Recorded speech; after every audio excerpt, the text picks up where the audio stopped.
सत्य थोडं कडू आहे, पण हे वास्तव आहे. आज या जगात कोट्यावधी लोक सकाळी डोळे उघडतात, पण त्यातल्या 90% लोकांना हे माहीतच नसतं की ते नक्की का उठलेत. जर तुम्हालाही सकाळी झोपेतून उठताना तोच थकवा, तोच उदासपणा जाणवत असेल तर थांबा, कारण तुम्ही फक्त जगताय पण जिवंत नाही आहात. कधी विचार केलाय, आपण रोज सकाळी उठतो, तयार होतो आणि एका न संपणाऱ्या शर्यतीत धावू लागतो, पण कशासाठी? फक्त श्वास घेणं म्हणजे जगणं नसतं, आणि फक्त बिलं भरण्यासाठी काम करणं म्हणजे आयुष्य नसतं. पण काळजी नका करू, आज ही परिस्थिती बदलणार आहे. आज आपण अशा एका प्राचीन रहस्याचा उलगडा करणार आहोत, ज्याने जपानच्या एका छोट्या बेटावरच्या सामान्य माणसांना जगातील सर्वात आनंदी, निरोगी आणि दीर्घायुषी बनवलं. हो, आपण बोलतो एका जगप्रसिद्ध आणि करोडो लोकांचं जीवन बदलवणाऱ्या पुस्तकाबद्दल, ज्याचं नाव आहे इकिगाई.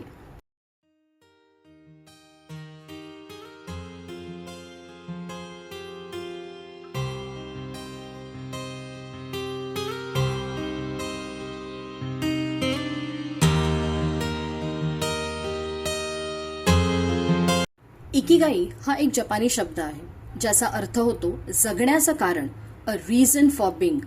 जपानमध्ये ओकिनावा नावाचं एक बेट आहे, जिथे लोक 100 वर्षांहूनही अधिक काळ जगतात, आणि तेही अगदी निरोगी आणि आनंदी.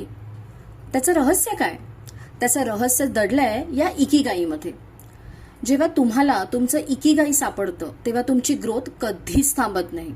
आजच्या जगात सर्वात मोठं स्किल हे नाही की तुम्ही किती पैसे कमवता, तर हे आहे की तुम्ही तुमच्या कामामध्ये किती आनंद शोधता.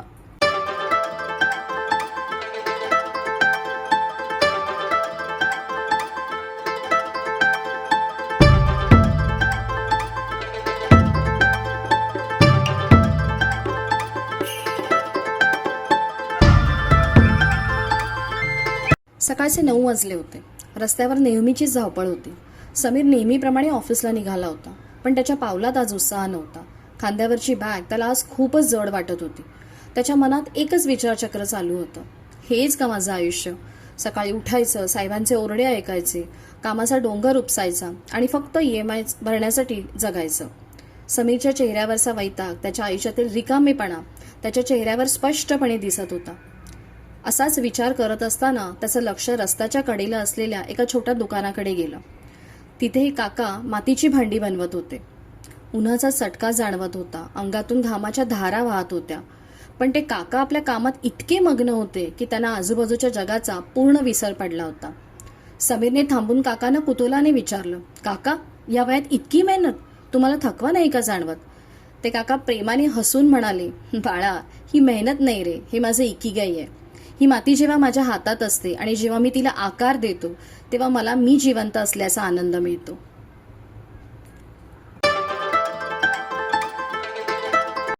इकिगाई हा शब्द समीरच्या डोक्यात घर करून राहिला. त्या दिवसापासून समीरचा दृष्टिकोन पूर्णपणे बदलला. त्याने केवळ पगाराचा विचार करणं थांबवलं आणि अशा गोष्टी शोधू लागला ज्यात त्याचं मन खरोखर रमत होतं.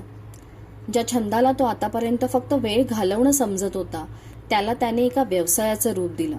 हळूहळू त्याचा आत्मविश्वास वाढत गेला आणि त्याने स्वतःची एक वेगळी ओळख निर्माण केली.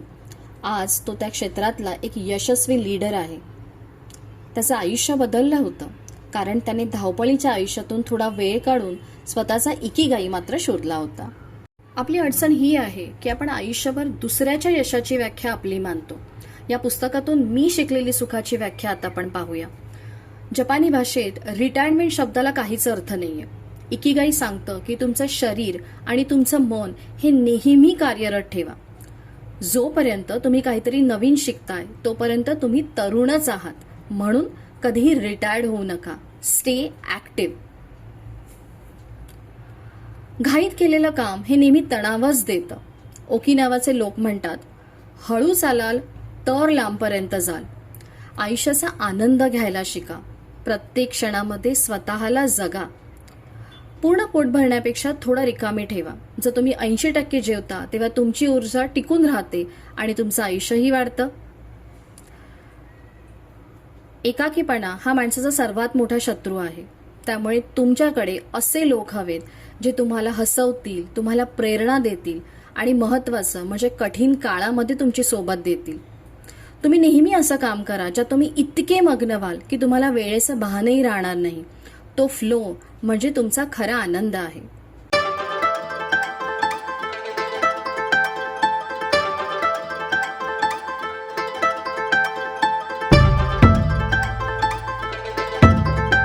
पुढे जाण्यापूर्वी एक छोटीशी आठवण. मी एक सर्टिफाईड NLP काउन्सलर आणि कोच आहे. मी तुम्हाला नकारात्मक विचारातून बाहेर पडायला, स्ट्रेस, एन्झायटी दूर करायला आणि तुमचा आत्मविश्वास वाढवायला, तुमची नाती अधिक घट्ट करायला तुमची मदत करेन. सो तुमच्या प्रगतीचा प्रवास आजच सुरू करण्यासाठी माझ्याशी संपर्क साधा. इकिगाई शोधण्याचा अर्थ असा नाही की तुम्हाला काहीतरी खूप मोठं आणि असाट करायचं आहे. इकिगाई तुमच्या सकाळच्या चहाच्या कपामध्ये असू शकतं, एखाद्याला मदत करण्यात असू शकतं किंवा तुमच्या आवडत्या छंदातही असू शकतं. चुकीच्या वाटेवर वेगाने धावण्यापेक्षा योग्य वाटेवर एक पाऊल टाकणं कधीही चांगलं. स्वतःला विचारा, मला काय आवडतं, मी कशात उत्तम आहे, जगाला कशाची गरज आहे आणि मला कशाचे पैसे मिळू शकतात. जिथे या चारही प्रश्नाची उत्तरं मिळतात तिथेच तुमचं इकिगाई आहे.